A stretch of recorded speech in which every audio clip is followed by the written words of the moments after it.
Ladies and gentlemen, boys and girls, welcome to Movie of the Year, the only podcast with the science and the screaming to determine what is the single greatest movie of any given year. That's right, my voice belongs to Ryan, and that's me. And you're thinking a couple things right now. One, where's Greg? And the second thing that you're thinking is also probably, where's Greg? Greg, can you console them right now? I'm right here, everybody. It's okay. So you're going to be on this show, right? Yeah. This is like, I'm here, I'm holding, I got my hands out. If at any time you fall over, I'm going to grab you and right you, and everything's going to be fine. My steady hand is on this show. All right, for those of you who have never been best friends with Greg, all of that's bullshit. He's going to let me drop and make fun of me as hard as he can. That's the only way. Like a good friend would. That's the only way you're going to learn. Also, a lesser friend is Mike. My voice is here, and it belongs to me. My name is Mike. Do we have to say that? Is this like one of those Facebook things? All the pictures I post are property of Greg. Well, you're in a weird position right now because you can either blame Mike for stealing my thing. Okay. He just straight up said the thing that I said, and we can make fun of him. Or you can say that same thing, and now it's normal, and we all clearly say it. Mike, you dropped the ball, son. You repeated the same stupid thing Ryan said, and you're both idiots. As a member of... This is infuriating when I try to ping him for saying stupid stuff instead you just call me a biter. I'm like, oh, this was a good idea. As a member of... I want to be a lesser friend. of text feeds that have both of you in them, how often does Mike say a joke 3 texts after Greg said a joke? That happened once recently. Fuck you. Recently, yes. Don't bring real world shit into this. That is a common occurrence where Mike will just say it and be like, hey, guys, did you like the thing I said? Check it out. Or just the comment that shows I have not been following the conversation at all. Yeah, that's the truth. He just picked up his phone, just typed any old thing into it. I see that on comments on websites where somebody will say something and then the next person will say, like, somebody already said that. Read all 650 comments before you chime in, idiot. That's why when I was first tweeting, I would type my tweets into the search to see if. And now I don't do that anymore because this joke's already been fucking made. Twitter's been around for 13 years. I had one during the fall when certain movies come out. I had one where Tubman. I thought the most historical Tubman was our President Taft. So I was like, good. I bet nobody's ever said that before. Thousands of people. Yeah. Thousands. You just don't look it up. I remember one day I was sitting there and I was like, cut my jeans into pieces. These are my brand new jorts. And I got so excited. And then I searched it hundreds. I couldn't even go through all of them. The exact same wording and everything. The most surprising thing that you found on Google, though, was that's the actual lyrics of the Papa Roach song. Yeah, that's why so many people... all their songs were about fashion. And nothing is more about fashion than jorts. Gentlemen, tonight, we're going to do something very special. Mike, why do we do GenreBlast? What the fuck do you want? How do we do GenreBlast? Why do we do GenreBlast? Why do we do GenreBlast? Because, the establishment only cares about quote-unquote important capital I movies that they deem worthy. And we're like, no, other people matter too. Actually, we don't, though. The reason we have to do this GenreBlast is because even though we have that attitude, when it comes time for us to make the choices, we just always pick establishment movies. Yeah, that is true. We have the option to not. Yeah, we every single time we're like, oh, well, no, we got to talk about the important movies. So we have to do an entire show where we acknowledge that other movies exist. But I think the coolest type of person is the person who talks about how punk rock they are, but only does the things the establishment would have them do. It's a Billy Joe type move. We try to make it so other movies aside from drama get talked about. And looking at this year's list, what you guys think we have 8 dramas? Yeah, Parasite, Uncut Gems, Little Women, Irishman, Joker, Marriage Story, Once Upon a Time in Hollywood, Midsummer. I mean, Midsummer is kind of like a rom. Yeah, Dark Horse. That's a genre, and it's ineligible for tonight, so it will not be on the horror list, even though it's probably the horror movie of the year. And Joker is not a superhero movie. That's a drama. The reason it's in there is because, we deemed it a drama. It's a Taxi Driver, a genre unto itself. Guys, what genre are you most not looking forward to tonight? If I had to not have a question at the ready and think of that on the fly. Well, for me, it's got to be horror. And I think we're in alignment here, Greg, because I don't know what horror other than Midsummer. I don't know if there's some great horrors in 2019. There's one other one, right? Besides Midsommar? Us, right? Us is... Us, yeah. Actually, I did... these genres were given to me by the board. Okay, of course. So I don't want you guys to scream at me, but I have Us in a different category. What? I'm going to scream. What is horror? Does it need supernatural? Does it need Is horror? murder? No. Okay. Yeah. I think I don't think horror needs supernatural. Scream was horror. Yeah. So Idiot. But no, I think that was supernatural, and it was like more natural than natural. It was supernatural. very natural. More natural than natural. That's Rob Zombie singing about his girlfriends. I guess we'll find out where you put it. But I mean, I guess thriller. Yeah, it's in thriller as of right now. But Get Out didn't have a supernatural element. And that was certainly a horror movie, right? Yeah, who knows? Like every movie's 3 genres. When you start having these conversations, I think you end up getting nowhere. The other thing too, especially like horror versus thriller. Thriller is just what people who don't want to be made fun of for liking horror say they're into. yeah, if something is like 3 stars or better, it moves from horror to thriller. Like Silence of the Lambs. When something is a thriller, though, it's generally suspenseful, but it doesn't actually get to scary. You can feel a moment where, if they wanted to, they could make the movie a lot more scary. In horror, they take the opportunity to actually give you a fright. Thriller is when the director's like, wait, don't have him come in right now. Wait 3 seconds. And then just film all of that. But nobody dies. It's just 3 extra seconds. All right, we're going to, I'm sure, discuss the meanings of genres, their definitions, and why we have them, while we're trying to figure out what are the 2019 winners of GenreBlast. Gregory. Yes. As our consummate host, and who I wish had the mic in his hand right now to host, I'm going to let you pick first. Here are the genres: action, comedy, horror. Those are 3 separate genres. Okay. Sci-fi, family, thriller, romance, and crime. I'm going to do sci-fi, Ryan. All right, we are going to determine the 2019 sci-fi movie right now. Ryan, can I ask you a quick question? What, Greg? Is this just, are we saying the best movie, or are we saying like the best performing movie, or are we saying like the most iconic of 2019? It has nothing to do with our feelings about it, although it's impossible to not let those seep in. Yeah. We try, and they do. And we do not care about box office. When future aliens, who were like trying to do the AI thing of like working in snow and finding little boys, robot boys, what the fuck? they're gonna think about Watch the movie AI. You don't think that's going to happen in it, but then it does. they're gonna look back. They're gonna think like, what was the 2019 sci-fi movie? That's going to be like the first thing they think of. These nerdy ass aliens. And what's weird is it's going to be AI because they don't care about years anymore. They're just like 2019. That's AI. Your number 1 seed is Star Wars: The Rise of Skywalker. Okay. Your number 8 seed is Hellboy. Oh, wow. Now, of course, Star Wars, not a sci-fi movie. Star Wars, space fantasy. Everybody knows that. Science fiction. There is no science in Star Wars. No, it's science fact. It all happened a long, long time ago. Hellboy, this is a really cool comic that has had maybe 1 or 2 okay movies, but this was not the movie that This was not that. Yeah. I'm a huge fan of the GDT movies, the 2 movies. This one came back at, I thought, like an appropriate time with an appropriately like famous actor. Yeah. Yeah, David Harbour could have crushed this. And like everyone loved him, but he wasn't like making $30 million a year. And then everyone stood up and said, "I don't give a shit about this. This movie sucks." So I guess I'm going to say Star Wars. I think it has to be, right? Yeah. It certainly like had more of a cultural impact than Hellboy did. Then Hellboy, a movie I forgot existed? Yes, I think so. Here's another one. Your number 2 seed is Ad Astra versus your number 7. And guys, I don't think we talked about this in our franchise episode.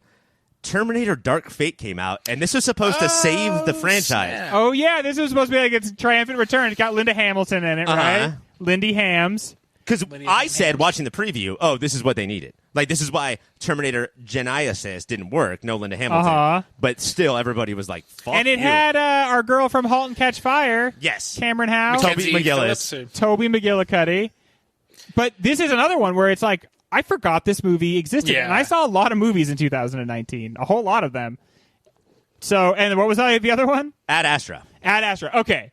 I think Ad Astra had more of an impact than Terminator, certainly. I saw it, for one, in a packed house. It's got Brad Pitt. I think the argument might be it's sci-fi in, like, when you, like, squint at it. Yeah. Like, there's a moon race shootout. But other than that, it's just a guy in a therapy office that we have to watch. A lot of voiceover.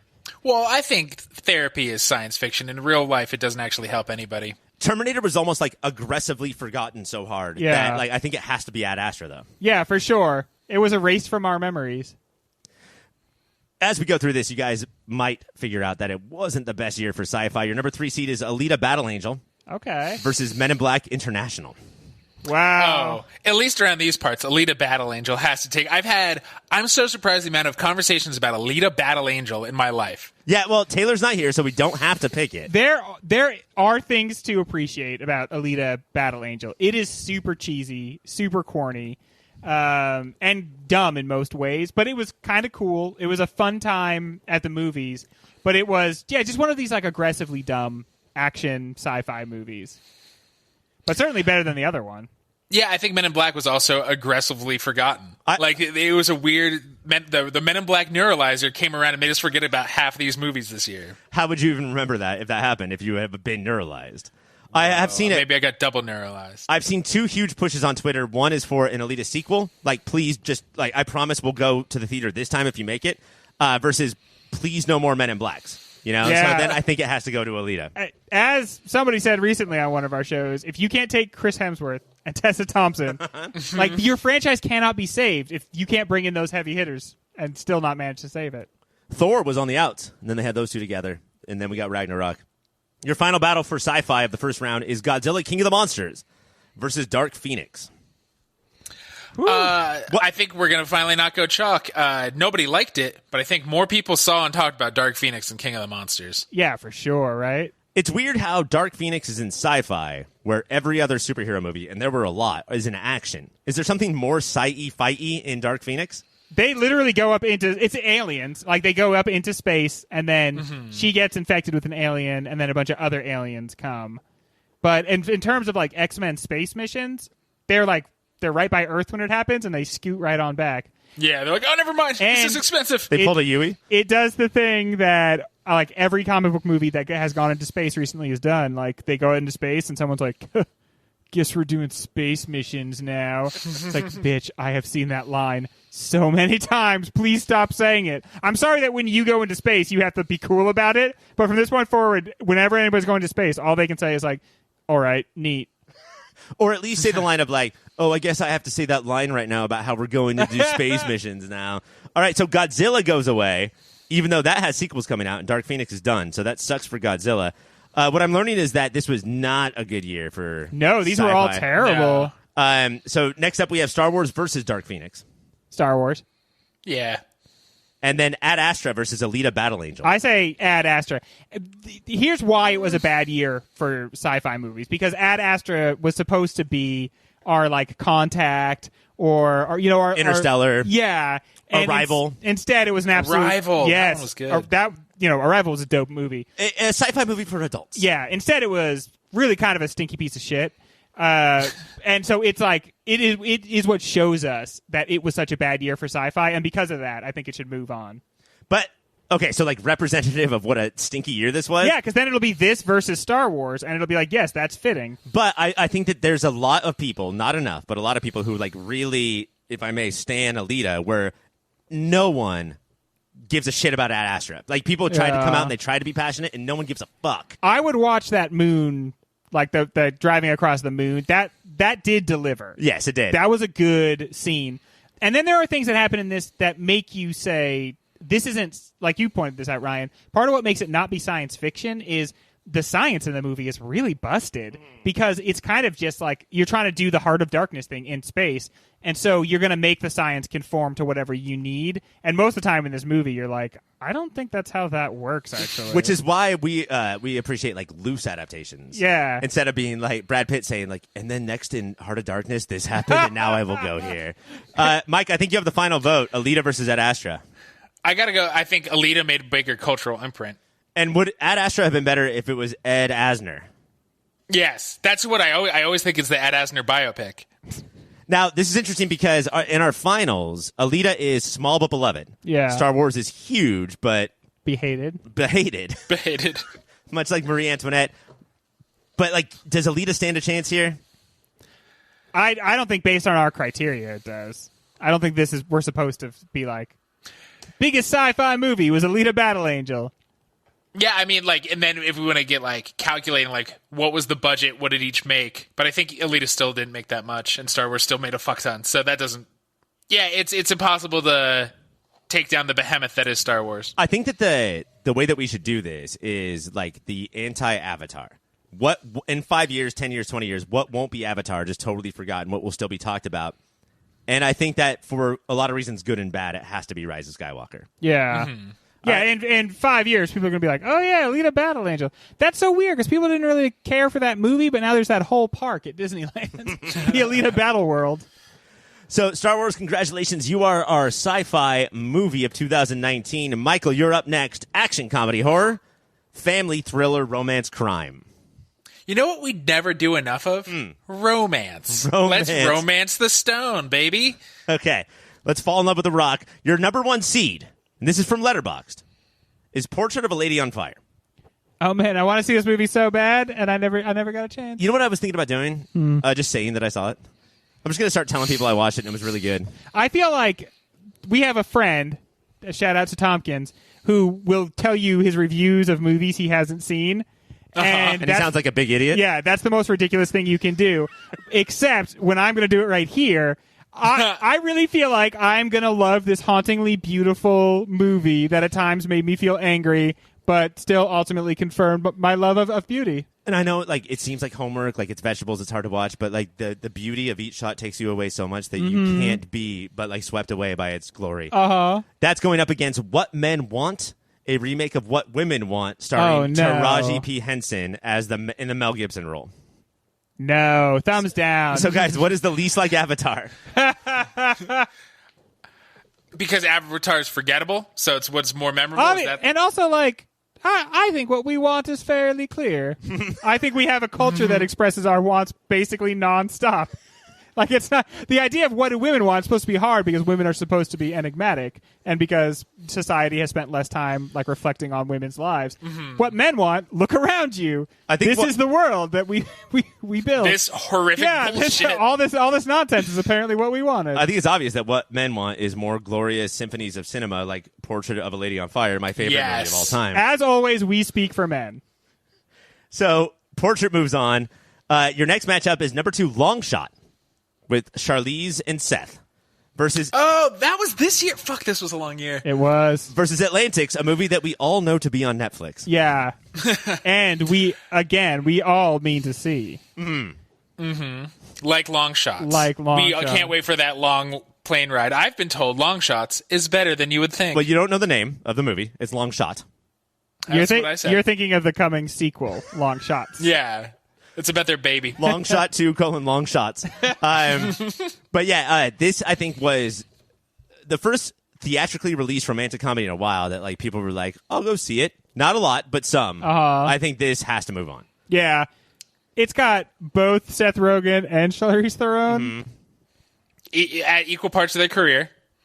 Your third seed is a Netflix original, and Netflix is trying to bring back the rom-com, right? Like, they'll just take over. Yeah. And it's Always Be My Baby. After the hot on the heels of, what's it called? Tu Wong Fu, Thanks for Everything. Did you say baby? Is it maybe? It's maybe. Always Be My Baby, sorry.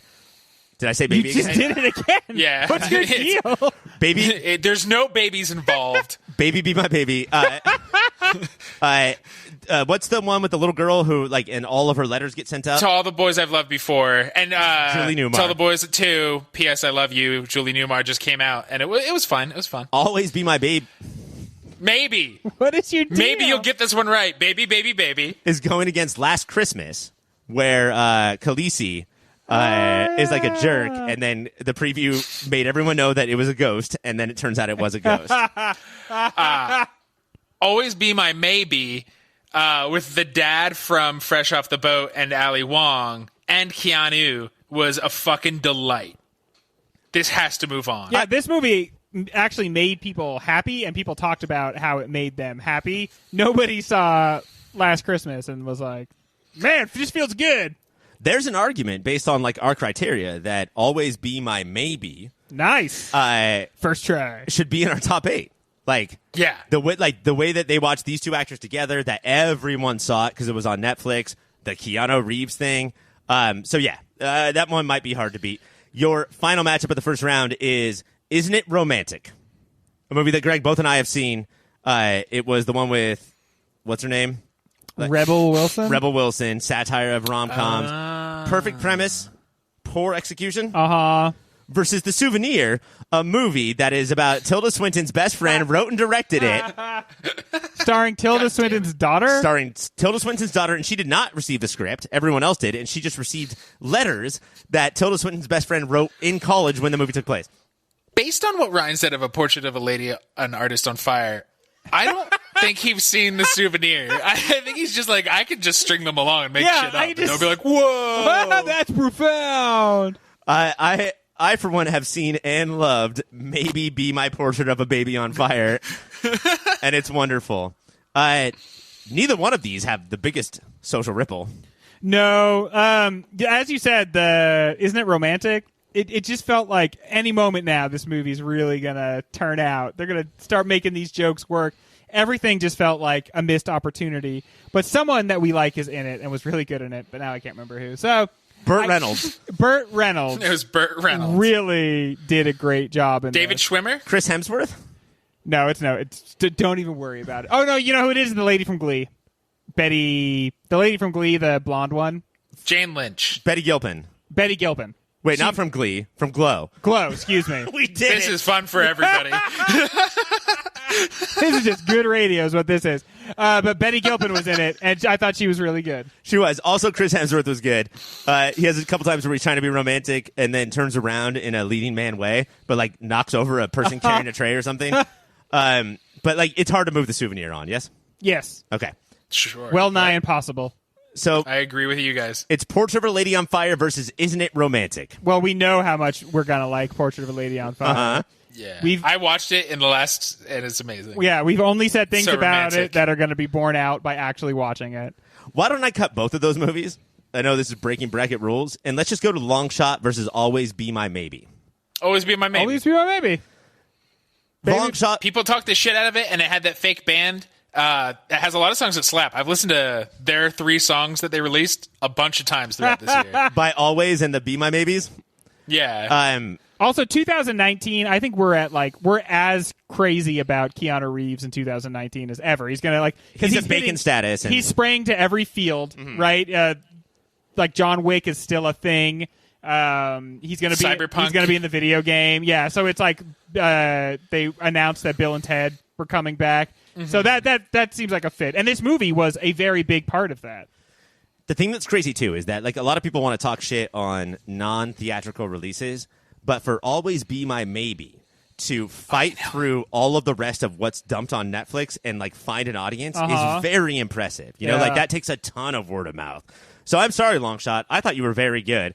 But Always Be My Maybe is the romance of the year. Let's face it, it was always a long shot. When we come back, man, more. Greg, we have done sci-fi. That is Star Wars. We have done romance. That is Always Be My Maybe. You are up next to choose. You have comedy and horror, family and thriller, and crime. I'll take thriller, Ryan. All right, thriller for how many? For 200. Too bad. You get this. Your number 1 seed is Us. Your number 8 seed is Escape Room. Now, Mike, you typically see movies like Escape Room. Did you see this shit? Guess what I've seen? I saw Escape Room. It's great. It's got the best friend from Atypical, a show the world definitely loves and talks about all the time. It's got the boyfriend from Insecure. It's got a lot of people. If you're in Mike's world, this movie was huge for the genre and the actors. It's got Deborah Wall from Daredevil. He-Man I from love Masters this of the movie. Universe. He's just in the room. I enjoyed this movie. It's like it had that old Saw Purge feeling. That old-fashioned Saw Purge music. I'm a little nervous that Us is too big to be on here. Yeah. This might be done before we go. Like, do you want to make an argument for Escape Room over Us, Mike? No, Escape Room isn't a good movie. It's a great premise, isn't it? Should we talk about the fact that the three of us are very smart, very handsome, and the best of friends, and the three of us have never done an escape room together? We're not good at math, and all those fucking puzzles are math. I always felt like I would be bad at it.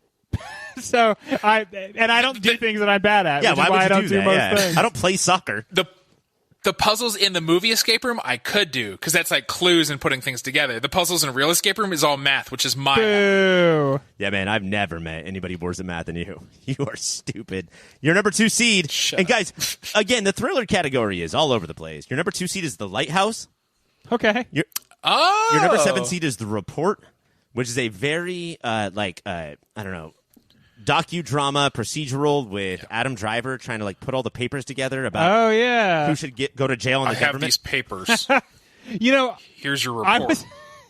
Quotes like that. These are good driver impressions.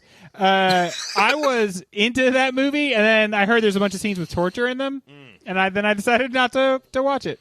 Then I got way into Based it. on the amount of paperwork, is who's being tortured? The audience? Oh! What was the other one? The Lighthouse. The Lighthouse. That wins. Yeah, isn't... I was thrilled. I still have not seen this movie. This is probably the movie from 2019 dude. that I haven't seen that I most want to. I think that you would hate it more in like that Greg way of hating than Midsommar. It's a fucking nightmare. Oh, okay. Yeah. Yeah, it's horrifying. Imagine being forced to spend a weekend with Brian and I, and it is that. Oh, but like with no sobriety, like we're shit faced the entire time. there's never we wake up drunk. We only get drunker. I want to ask questions about what it's really like because the preview is very impressionistic, but I feel like you're supposed to go into it not knowing exactly what it's gonna be like. It's definitely. Do you want to know now? Sure. And the rest of the audience, it's definitely one of those movies that like wants you to feel the torture that these two are going through, and it makes you feel it. And I loved it. I loved every second of it. But it goes through your veins. Dang. Your number 3 seed of Thriller is Glass, which again doesn't fit with any of these movies. Your number 6 seed is Extremely Wicked, Shockingly Evil, and Vile. That was the this Ted year. Bundy movie. The Ted Bundy movie. The Zac Efron. Not the Tom Hanks 9/11 movie, which was extremely close and loud and incredibly extremely vile. The sequel to both, they're going to meet up. 9/11 and Ted Bundy start fighting the world. I saw neither. I only heard bad things about both. None of them caused a ripple. I don't care. Let's move on. Mike, what's your vote? Glass or Extremely Wicked? I saw Glass. Extremely Wicked moves. Extremely Wicked. By Glass. Your final round is Ready or Not, which is Samara. Yeah, it looks awesome. And it's a little sort of Us-y, a little Parasite-y, like she's a new bride introduced to a family, versus Velvet Buzzsaw, another Netflix one from all the Nightcrawler people. So Jake Gyllenhaal and Tony Gilroy, about an artist, and then I'm going to assume thrilling stuff happens. Oh, yeah. It did seem a lot like it was going to be a lot like Nightcrawler. Like this artist that kept pushing the envelope and then maybe eventually actually starts hurting people. And I love Nightcrawler, but I heard so much dumb shit about this movie that I just did not even watch it. Even though it's readily available to me with streaming at all times. Ready or Not looked like it was going to be fun. Like one of these movies where a lot of horrible things happen and the whole time you're just kind of titillated. Right. Or not titillated, I guess, but just kind of entertained. I wondered if Ready or Not made all audiences disappointed. Like the horror thriller audiences thought it was too much of a comedy. The comedy audiences thought it was too fucked up. But yeah, one of these has to move on, guys. I say Ready or Not. Ready or Not. I've heard it was lumped in with what's that movie we all liked with Daniel Craig? Knives Out. Yeah. And there's another movie. There was a trilogy of these movies about rich families. Parasite? No, even on a Ready or Not level. Oh, doesn't matter. Move on. Okay. Ready or Not also moves on. It's Us versus Extremely Wicked. Us. And then Ready or Not versus The Lighthouse. The Lighthouse. Yeah, that feels right. And then was this Us's championship the entire time? Us versus The Lighthouse. I say Us, but I'm glad we did the exercise. I don't know, though. I mean, maybe it's just one's the beginning of the year, one's the end. The Lighthouse has more stock in it, I think, right now. I know, but Us is Jordan Peele. And the director of The Witch, The Vavitch, and The Lighthouse is not Jordan Peele. This has got to be Us. What I would like to see is Us versus The Lighthouse. Do you guys think the three of us could beat up a lighthouse? Beat up a lighthouse? Tall building. Come on. Jump kicks and stuff. What? No, they're old. If we wear sunglasses. There is nothing we could do to a lighthouse. Oh, I think we could do some damage, bro. Do you think there's going to be a time in the future where people are like, Us was not understood in its own time? I think that's right now. Yeah? I think that's happening, yeah. But they're also saying, and we still don't understand it. If you could please explain it to me, I would appreciate that. I want someone to explain to me why it's a really good movie, not because I am sure I disagree, but because it feels like maybe it's there, but I don't know. I think it is good. I think it is close to great and far from great in a lot of ways. Yeah. But I think that a lot of people glommed onto it. I don't want to say Baby's first good movie, but there's so many conversations that come out of it that like I think people tally the conversations as like then this must be quality. Yeah. Where that's not an equal thing to measure, you know? All right, Mike, for the final bracket, and then the other ones just go away forever. You've got action, comedy, horror, family, and crime. Action, we know it's going to be Endgame, so let's not even do that exercise. I don't know what fucking comedies came out this year. Let's figure out what that I think this one's going to be obvious. And right? we're the comedy boys, right? We're so funny. Yeah. Fucking funny. I fucking think we're so fucking funny. Your first one is Knives Out. Oh, shit. Okay, that's pretty good. It's a pretty strong start. Your 8 seed is Good Boys. Oh, yeah. Baby Superbad? I saw Good Boys. And how was it? How There were was some it? laughs. Uh-huh. I laughed a couple times. How were Laughs the to be had? main child actors? The 3 were good. Okay. They were better than their material for sure. Okay. Yeah, they were. There were scenes where they knew, like, oh, you went for the easy joke here. Okay, I'll say it, but like, I could probably improv a little bit better if you gave me 5 minutes. It's fine. It's worth watching. Knives Out has probably more laughs and is very clearly a much better movie. Yeah. Knives Out's just so great because it was Rian Johnson just like flexing on everybody. Right as Star Wars was like self-immolating, he was just like, by the way, here's my little movie. I guess it's pure entertainment. I don't know what to tell you. That is really like the perfect stars aligning. Yeah. Like it could if it came out this year, like if something happened to the studios, it would not have had the same resonance. Did you guys guffaw? Like, were there multiple out loud? Oh yeah, ha-has? for sure. Yeah, Craig belting it out to Sondheim while somebody's like almost getting murdered in the next room. Like there's stuff like that was very. We're not doing this movie this season. Like this was the shittiest one that was left out. Who do you guys think is the comedy MVP? Oh, I definitely say Chris Evans. Yeah. Yeah. Yeah, Chris Evans is good. That other cop, not like Yeah, there's another cop but the who's just other like a punchline machine. And I do think that Ana de Armas does get a little bit of credit. But Knives Out is moving on. Number 2 is Jojo Rabbit. Again, I don't know if this should be in this category. Versus Zombieland Double Tap. I don't know if this should be in this category. Well, let's talk about the plump little boy that does such a good job in Jojo Rabbit. Guys, he's so chubby. Jesse Eisenberg. Yeah. He's a deliciously chubby little boy with adorable glasses. He will double tap that nacho cheese machine. He just gets it. I think he's going to be one of these like child actors that grows out of his acting ability and then looks back and is like, I'm not sure how I did that. I can't do it anymore. But he is just so natural and so funny in this. If I was Wes Anderson watching this movie, I would like be in the theater with my little clipboard, and then I would smash it on my knee and be like, "Get me that kid! Bring that child to me instantly! Put him apple in his mouth. I will eat him, Dead or alive." Well, I mean alive, but you get my idea. I'm very into it. Quickly, dead or alive just means quickly, right? This one's rough because the only reason that Zombieland, or it's not rough at all, the only reason Zombieland had any ripple was because it was a sequel, whereas Jojo Rabbit had actual ripples, right? Yeah, real life ripples. Should we move on? Let's do it. RLR. Your number 3 is Booksmart. Oh shit, Booksmart. Yeah. The poor idiot that it has is. to go against it is Yesterday, where somebody got hit in the head and knew all the Beatles songs, and nobody else knew the Beatles songs. I saw this movie. Was that a comedy? Was that on a plane? I saw this movie. No, my wife rented it, and she was like, "Okay, I'm going to put this movie on. You can either like shut up and go somewhere else, or I'll wait until you're not around and then watch it. But don't just sit here and rip on this movie the entire time." And So she knew it would be bad before she hit play. yeah, oh yeah, and like super up her alley.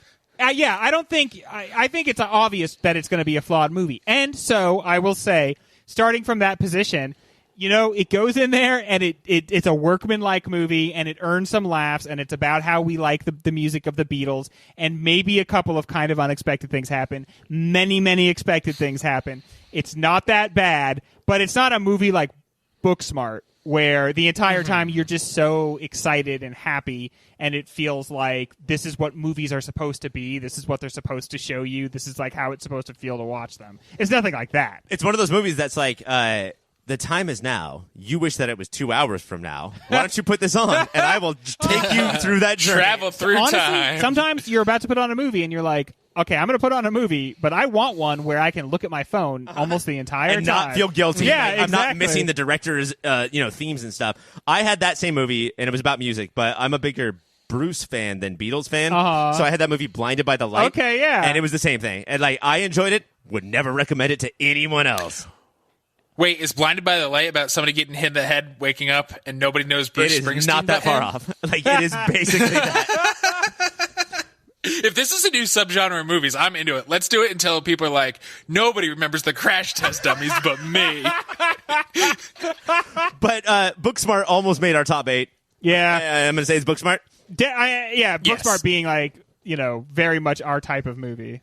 Your 4th seed is Shazam. Again, Good. not making the action category. We decided that Dark Phoenix is sci-fi, Shazam is comedy. That makes sense to me. Your 5th seed, because it did not make the top 8, is The Farewell. Oh, fudge. Which one made you laugh more? The Farewell. Yeah, I would say The Farewell. And laugh, deeper.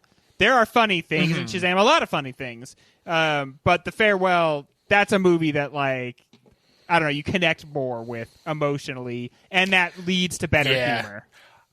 I don't know. I don't want to meet the person who connected more to Shazam than The Farewell. I've watched both, and this one defines But me. Shazam, I understand why it would be in the comedy bracket, and it was extremely funny. I mean, especially for one of these, DC superhero movies. There were certain ways that Shazam connected to me that The Farewell could have. Like, instead of, worrying about this old lady, if somebody in The Farewell had gone to, the top of a building that she was at and thrown her out a window as hard as they could, that would have hit me hard. Or if the grandma and the main character were both floating in the sky, and the grandma gives her big speech, and then the granddaughter's just I can't hear anything here. Hey, Farewell, I know that you don't have that big of a budget. Figure it out. Yeah, just do it. What are we Just doing here? wires? Question mark. I wrote down just one note here. It just said wires. This is. Do something with that. I would say this is the most brutal Final Four that we've had. It's Knives Out, JoJo Rabbit, Booksmart, and The Farewell. Let's start with Good year for comedy, I guess. But they're all basically dramas and have a lot more going on, Yeah. There's no airplanes here. Knives Out versus The Farewell. If we're just this is the comedy bracket. Let's lean into And- comedy. I think Knives Out. And cultural. I say The Farewell. What about the impact though? As a comedy. owning 2019. As a I think these two are tied. Can we do that in brackets? You can't. No, boo. I'm probably the show's foremost Farewell proponent, but I just think looking at it through just this lens, it feels like Knives Out to me. All right, Farewell. Sorry, they're racist. The next one is Jojo Rabbit versus Booksmart. And I would say that My vote is Jojo Booksmart. Rabbit probably made me laugh more, but Yeah. had so many more comedic flaws. Yeah, I would say Booksmart, definitely. Again, there's a way in which a movie makes you feel better about laughing. And Booksmart, I always felt like my laughs are pointed in the right direction. There are some laughs in Jojo Rabbit where... Should I be doing Yeah, that? it's what exactly are we all laughing at? There's ways in which anti-Semitism is made the subject of fun where you're not quite sure that it is really just anti-Semitism that's being made fun of. Yeah. And just knowing that Waititi is... pro-Semitism maybe isn't enough, I bet he means well. It's still weird. So your comedy of 2019 is Booksmart, your sci-fi is Star Wars, your thriller is Us, and your romance is Always Be My Maybe. And that's all we have time Professional. for. Mike, You're proud tell of us about as many websites as you can think of in the next 30 seconds. YourPopFilter.com is where our stuff lives. YourPopFilter.com/Amazon is how you can help us but still shop at Amazon. Patreon.com/YourPopFilter is how you can help us without helping Amazon at all, and we give you extra content if you do that. That's YourPopFilter.com. No, Patreon.com/YourPopFilter. Greg, if you had to get Yes. in touch with us, how would you do that? 1-5. No, we don't have the phone. We don't number have that anymore, yeah. Contacts at We're beyond contacts at phones. yourpopfilter.com or on the Twitter at yourpopfilter or Instagram at yourpopfilter. That's all the ways, I think. Mike, tell us about the phone number that Greg forgot.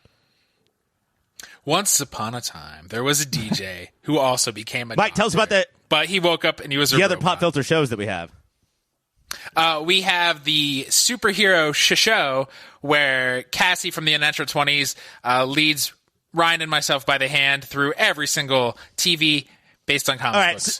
The way that you're saying that is like there's a real problem with the OCD, our other show. There is no And then there's the other show.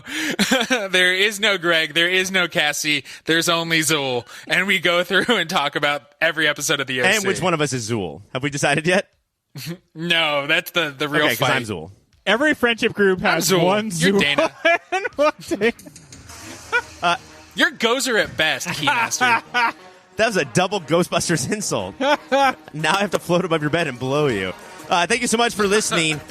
When we come back next week, we'll be doing a different 2019 movie that was not one of the ones that we talked about. One of the biggies. One of the 8 biggies, Yeah. as they call them. For Mike, I'm Ryan. For Greg, I'm Ryan. For Mike, I'm Greg. For Greg, I'm Mike. For Greg, I'm Ryan. For Ryan, no one's Taylor. Nobody likes that guy. Oh. Bye.